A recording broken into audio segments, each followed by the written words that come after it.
নমস্কার বন্ধুরা, আকাশটা দেখো কি সুন্দর লাগছে। আজ আমি যাচ্ছিলাম অভিরাজের রাইস সেরেমনিতে।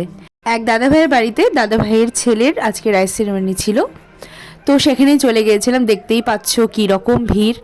আর এই যে আমাদের কৌশিকদা, আমরা পকোড়া নিয়ে নিয়েছিলাম, কফি নিয়ে নিয়েছিলাম, তো বসেছিলাম একটু আড্ডা মারছিলাম। বন্ধুরাও ছিল, সবাই ওখানে আড্ডা দিচ্ছিলাম।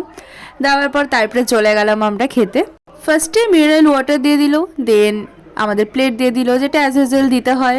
টিস্যু দিয়ে দিয়েছে, একটা পাস দিয়ে দিয়েছিল। দেন চলে আসলো টেস্টি স্যালাড। আমি বললাম যে আমাকে একটু দুটো পেঁয়াজ দাও। দেন দিয়ে দিল টেস্টি বেগুনি, দেন দিল ডাল, তারপরে দিল ও মাই গড নবরত্ন তরকারি। এত টেস্টি ছিল, আর মাছটা তো দুর্দান্ত ছিল।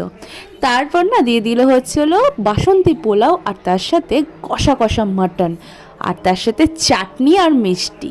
বন্ধুরা খিদে পেয়ে গেল নাকি?